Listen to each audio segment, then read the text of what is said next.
Hello everyone. तो आज हम देखेंगे क्लास 12 की फिजिक्स। इसके पहले लेक्चर्स में इंपॉर्टेंट डेरिवेशन की सीरीज में सेकंड सीरीज जो आई थी उसमें हम लोगों ने क्या देखा था, इलेक्ट्रिक फील्ड डेंसिटी को निकालना देखा था एक्सियल पोजीशन पे एंड इक्वेटोरियल पोजीशन पे। और आज हम लोग क्या देखेंगे, electric flux and Gauss law को देखेंगे, गॉस लॉ की प्रूविंग देखेंगे और एक इंपॉर्टेंट प्रूविंग और देखेंगे। तो सबसे पहले हम लोग देखेंगे इलेक्ट्रिक फ्लक्स क्या होता है। इलेक्ट्रिक फ्लक्स क्या होता है, अगर कोई भी क्लोज लूप है, अगर उस क्लोज लूप में जितनी भी टोटल इलेक्ट्रिक फील्ड लाइंस निकलती हैं उसे हम क्या बोलते हैं, इलेक्ट्रिक फ्लक्स बोलते हैं। एंड अदर लैंग्वेजेस अगर हम बुक्स वगैरह में देखें तो इलेक्ट्रिक फ्लक्स क्या होता है, electric flux electric field and area vector का डॉट प्रोडक्ट होता है। ये एक स्केलर क्वांटिटी होती है, जैसे कि यहाँ पे लिखा हुआ है कि is a scalar measure of the total number of electric field line passing through a given surface calculated as the product of the surface area and perpendicular component of electric field. मतलब electric field and area का क्या होता है, ये dot product होता है। Dot product इसलिए क्योंकि ये क्या है, एक स्केलर क्वांटिटी है। इसे क्या बोलते हैं हम लोग, इलेक्ट्रिक फ्लक्स। और इसे अदर फॉर्म में हम लोग कैसे लिख सकते हैं, close integral of E dot D A. अगर हम किसी स्मॉल सरफेस के लिए निकालते हैं जिसका एरिया वेक्टर डी ए हो तो वहां पे हम लोग क्या करेंगे, इंटीग्रेशन करेंगे। और अभी बताया था जो अगर कोई क्लोज लूप है और उस क्लोज लूप में से जितनी भी इलेक्ट्रिक फील्ड लाइंस निकल रही होंगी वही क्या होगा, मेरा इलेक्ट्रिक फ्लक्स। तो इस क्लोज लूप को लेने के लिए हम लोग क्या करते हैं, ये जो इंटीग्रल लगाते हैं इसमें क्या करते हैं, एक क्लोज सरफेस का साइन दिखाते हैं। इसकी यूनिट भी देखें, इसकी यूनिट क्या होती है, ये वोल्ट मीटर। इसके बाद हम लोग गॉस लॉ देखेंगे। गॉस लॉ में क्या, state that the net electric flux through any closed Gaussian surface is equal to 1/ε0 times the net charge enclosed within that surface. मतलब अगर कोई क्लोज सरफेस है उसमें जितना भी नेट चार्ज है उस नेट चार्ज का 1/ε0 मल्टीपल क्या होता है, 1/ε0 मल्टीपल क्या होता है, मेरा गॉस लॉ। मतलब जो नेट चार्ज है उसका 1/ε0 मल्टीपल क्या होगा, मेरा गॉस लॉ। या इक्वल किसके होगा, इलेक्ट्रिक फ्लक्स है। और ये इलेक्ट्रिक फ्लक्स इसके इक्वल होता है ई डॉट ए के।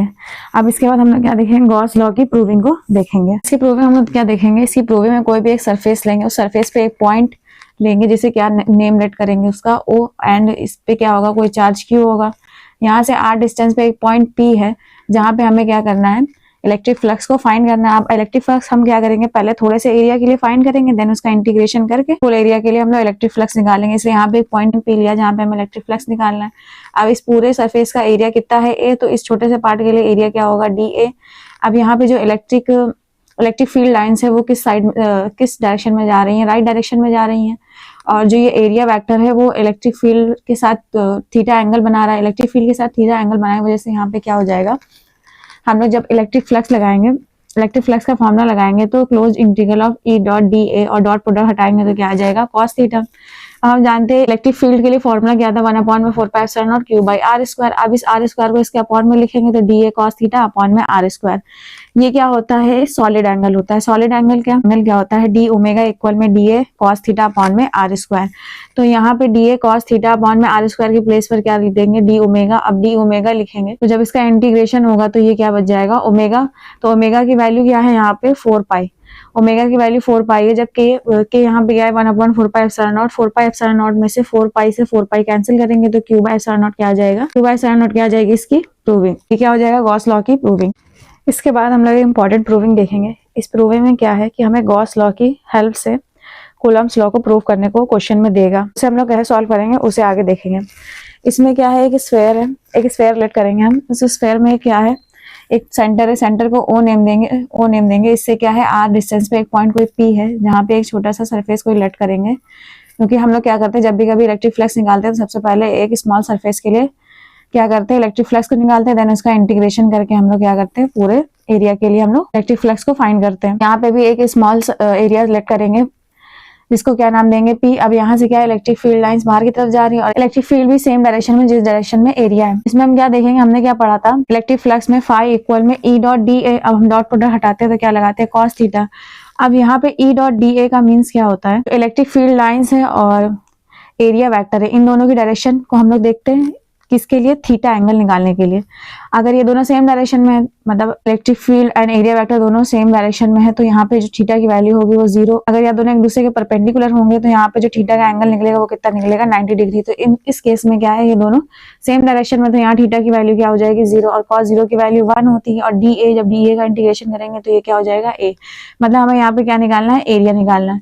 तो अभी हमने क्या बताया था, ये कि स्फेयर है, स्फेयर का एरिया क्या होता है, 4 पाई आर स्क्वायर।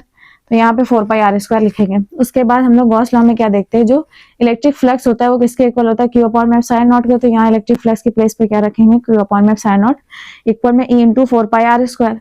अब 4 पाई आर स्क्वायर को क्या करेंगे, यहाँ दूसरी साइड ले आएंगे, तो इक्वल की दूसरी साइड लाएंगे 1 अपॉन में 4 pi sine naught Q by R square लिखेंगे। तो ये क्या आ जाएगा, मेरी इलेक्ट्रिक फील्ड आ जाएगी। अब हमें क्या निकालना था, हमें कूलम्ब्स लॉ की प्रूविंग करनी थी। कूलम्ब्स लॉ में क्या था, फोर्स इक्वल में 1 upon 4 pi sine not Q1 Q2 upon में आर स्क्वायर। तो इलेक्ट्रिक इंटेंसिटी का फॉर्मूला और था F अपॉन में Q नॉट करके। तो ये वाले फॉर्मूले से अगर हम F की वैल्यू निकालें E इंटू Q आ जाएगा। तो E की वैल्यू यहाँ से जब पुट करेंगे तो 1 अपॉन में 4 pi sine not Q not upon में आर स्क्वायर। तो ये क्या हो जाएगी, कूलम्ब्स लॉ की प्रूविंग। तो आज हम लोगों ने टोटल 2 डेरिवेशंस को सॉल्व करा है और 2 डेफिनेशंस को देखा है। होप आपको ये चारों चीजें समझ में आ गई होंगी। अगर आपको इसमें कुछ डाउट है तो आप कमेंट सेक्शन में पूछ सकते हैं। If you like them please subscribe and thank you for watching.